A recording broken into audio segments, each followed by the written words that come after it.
going to ask you, how excited are you for this first time in Brazil? Because you're doing three shows, and there are three different shows. One during the Monsters of Rock Festival with a lot of bands, one in Rio supporting Leonard Skinner, and one again in São Paulo, but as a headliner, headlining with Jailer. How Yeah. excited are you for these three shows, three different shows? No, I'm just excited, honestly, to experience South American crowds for the first time.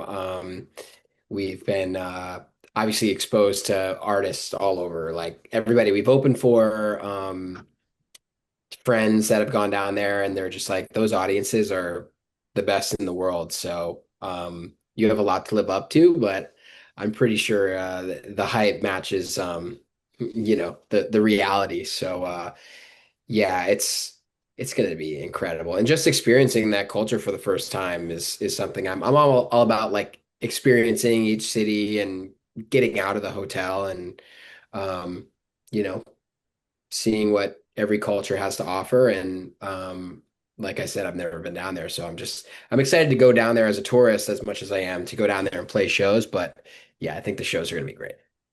Absolutely. And I don't know if you are aware of this, but São Paulo is the second city in the world that listens to Dirty Honey the most on Spotify, second only to London.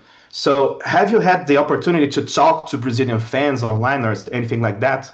You know what? A lot of times when we post on social media, there's so many comments that are like, "Come to Brazil." I see like, "Come to Brazil," "Come to Argentina," "Come back to England" a lot.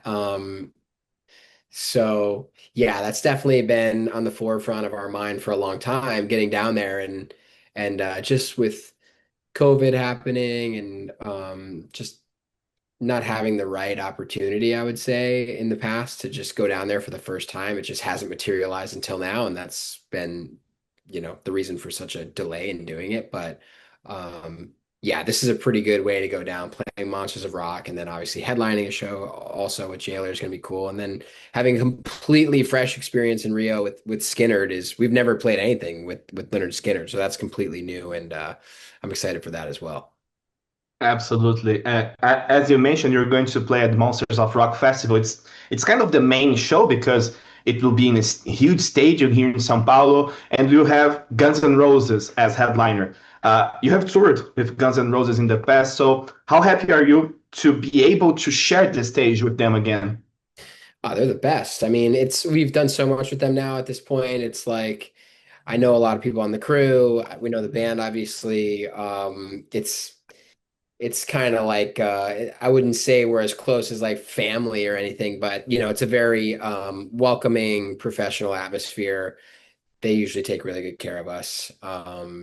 Anytime we get to play with them, it's special for us being such big Guns N' Roses fans, but also like they never we always stay for their show. They usually do like a 3.5 hour show, and as a fan of the band, like it's gonna be so cool to be in Sao Paulo watching Guns N' Roses like that. I never thought I'd be doing that in my lifetime, let alone playing the show with them. So it's it's always a pinch me moment when we get to play with them. But like I said, they're awesome to us and have been for a long time. So it's a little bit of a homecoming, if you will. Anytime we get to play with those guys. Sure. And tell me a little more about your relationship with the other bands at the festival, because you'll be playing with Leonard Skinner, Extreme, Hailstorm, Yngwie Malmsteen, and Jader, of course. We mentioned them before. Are you a fan of these bands, and have you had the chance to meet any of them in person? The only ones I've met in person are Guns N' Roses and Hailstorm. I just actually performed with Lizzie and Joe in Philadelphia right before Christmas. Uh, we did uh, we did an event for a famous DJ in Philadelphia that passed away, unfortunately. Sort of like a celebration of life concert in Philly, and got to hang with Lizzie and Joe and the Shinedown guys and Collective Soul. So that was a really cool, like it was a sad show because somebody had passed away, but also it was a really fun atmosphere and fun to hang and see some old friends. Obviously, yeah, we know Guns N' Roses at this point. Jailer is very new. I think they're just new to begin with, let alone being new to us. So I'm looking forward to seeing them.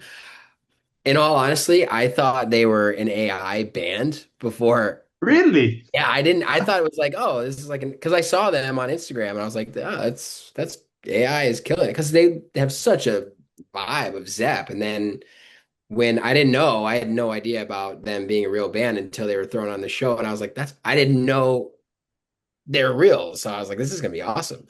But yeah, I love their music. I mean, everybody that loves classic rock, I think, is gonna like them, and I think Brazil is no strangers to enjoying some new rock and roll that has a throwback edge. But yeah, everybody else on the festival, yeah, I haven't met before, so That's excited great, man. excited to see That Extreme too. Yeah, it's amazing you mentioned about Jailer because I had kind of the same impression because they were so huge on Instagram, but at the same time, no one knew about them. It's impressive. Exactly. I thought I just thought it was a scam or something, and then to find out they're real, I was like, oh, that's cool.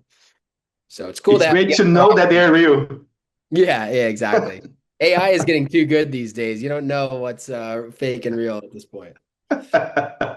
Absolutely. And you're coming to Brazil at a time when part of the audience discovered your music because of the Minecraft movie. Especially here in Brazil, many people are talking about Dirty Honey because they discovered When I'm Gone, I guess, Yeah. it was played in that movie. So, uh, how did this movie impact Dirty Honey's popularity? I mean, at first, we didn't really know what was going to happen. We kind of knew probably 4 or 5 months before the movie was coming out that there was going to be a pretty big placement of When I'm Gone at the very beginning of the film. And once the movie came out, it started really rolling with momentum. It started breaking like ticket sales records here in the United States, and then the movie became quite a phenomenon. Here with how well it did, and movies weren't doing well in general, and that sort of lifted everything up in the movie business. Especially, we're super aware of it in LA because this is where Hollywood is, and we have a slightly more uh, heightened awareness of the movie business just by virtue of living here, and people were just really excited that the movie was doing so well. And then on top of that, like, yeah, I started getting text messages all over the place, especially with friends that have kids that went to see the movie, family, like they're, oh my God, like that was amazing. Like Jason Momoa is rocking out to Dirty Honey, like for the whole first couple minutes of the movie. Like that's so cool. And then other opportunities started coming up, like um, we got to do Jimmy Kimmel because of it, which obviously helps. And yeah, just the exposure to a lot of young people really happened from that movie. That was a big takeaway from that placement. So yeah, I get texts every day. My son or daughter wants to listen to Dirty Honey because they love Minecraft today on the way to school. So that's cool. That's amazing, man. And now I'd like to talk a little about your career because it's strange to say this, but Dirty Honey turns 10 next year. When you look back, what is your analysis? What's your view of this almost 10 years? Yeah, it's been a whirlwind of a ride. Like everything happened really quickly. Everything happened really quickly. Uh, but there was a whole life of us playing in bars and clubs around LA for several years before things really took off internationally and even like across state lines here in America. It's a lot of hard work that we put into it before people knew about us, and it's even more work after people know about you. I mean, we're making a record right now, and uh, there's a lot of expectations that go along with being a band that people are aware of now, and they expect a certain level of quality. They expect a certain level of evolution in the music. So all those things are new challenges that we're, taking on and enjoying the challenge. But looking back, man, I still haven't accomplished everything I want to accomplish as an artist and a musician, and there's still plenty to do, but it's been a wild ride, like so far. I mean, it's been awesome. That's great. And asking about something that many fans in Brazil comment about, there's an article by my colleagues at American Rolling Stone, and in this article, John Otto, your friend, was quoted as saying that he moved to Los Angeles to match the success of his favorite band. which is Guns N' Roses. It's no coincidence that you're often compared to Guns N' Roses here in Brazil, especially because of your vocal style, your singing style. But how do you see these comparisons between you and bands like Guns N' Roses and Aerosmith? I believe it makes you feel honored, but do you feel that it can also bias people and what they think about the band?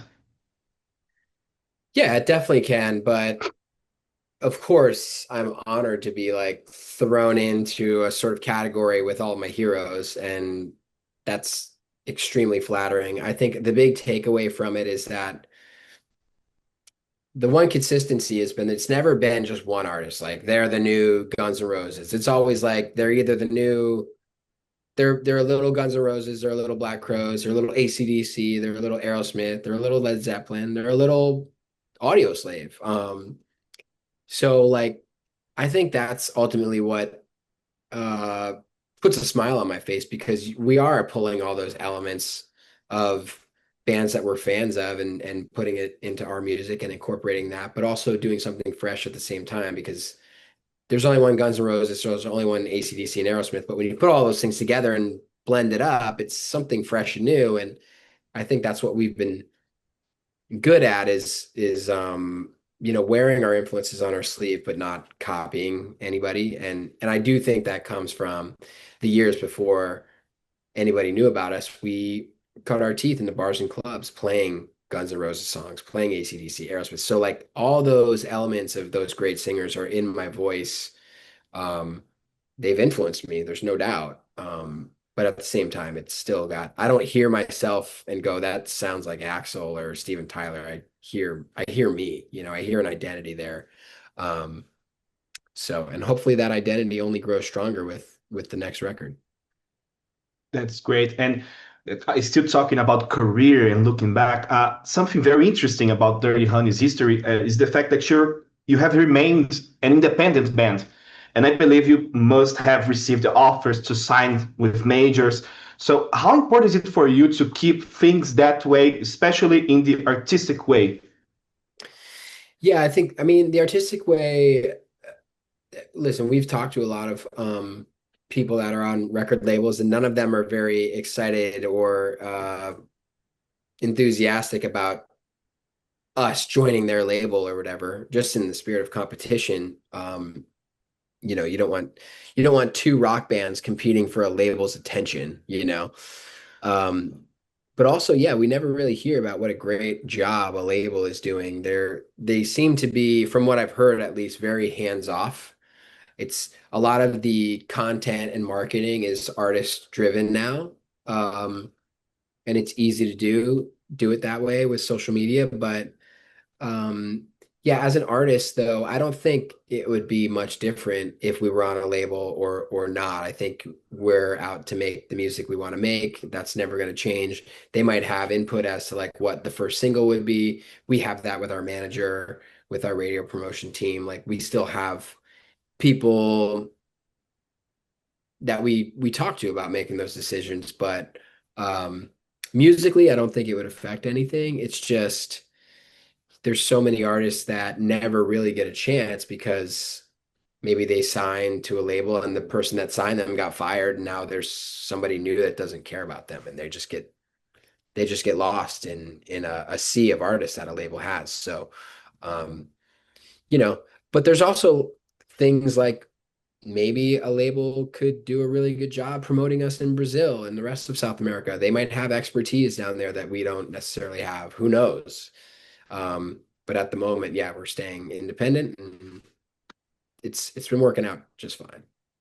That's great. And now talking about your most recent album, it's been a little over 2 years since you released Can't Find the Breaks. Awesome album, by the way. First of all, how do you see that album today after all this time? I think I think it was a really good album for us to use as an evolutionary stepping stone. I think we tried a lot of new things. We put our first acoustic song out in Coming Home. We jammed a little at the end of the record and sort of explored the musicianship of the band on a tune like Rebel Sun. But also, Won't Take Me Alive was a sort of like balls to the walls rock and roll tune that was also fresh and different than any of the rock singles that we'd put out before. So it had a lot of like evolution. And I think now looking forward to what's next, I'm sort of more pulling from lyrically about like uh just like what's going on in the world. It's tough to like not have that seep its way into your mind as you're writing lyrics and stuff. So I think that's going to be a big change coming up. And then also, yeah, continuing to evolve musically and production wise, adding more elements in the production. And I think you always have to be evolving. Like there's really one band in history that did the same thing all the time, and that's AC/DC, and they did it amazing, and they're still doing it amazing. So I'll let them be the flag bearers for that style. You mentioned about how the 30 Honeys music will be like in the future, but are you guys already writing new music, recording new music? Yeah, we've been writing and recording now since really. I mean, we finished a tour with the Struts on October 4th, so we started really kicking it into. We took about a month off and started kicking it into gear like November, December, and now it's time to really record the record. So we're excited to get that done, hopefully here before we go down to Brazil. So hopefully it'll be done and in the can by the time we get down there. That's great news. And you mentioned about the lyrics, about the message you're going to have on this album. But musically wise, do you already know how this album will sound? No, we're sort of in the process of like picking a producer. I think we know who we want to go with. Not 100% sure, but I'm thinking everybody's on the same page. So that's probably going to happen by the end of this week. And then, yeah, we have some studio time blocked out at the end of the month. So hopefully we're going to be figuring that out in the studio a little bit more, this time around. I think sometimes you're a little bit limited with gear and what's in the studio that you're working with, and I think the limits are there. We're limitless in this situation that we're seeking out. So yeah, we're just gonna have to see how it goes, and I'm sure it'll be great. Amazing. And for my last question, since we're running out of time, is there any chance to play a new song maybe during this concert in Brazil? Yeah, we were doing one on the tour of the Struts.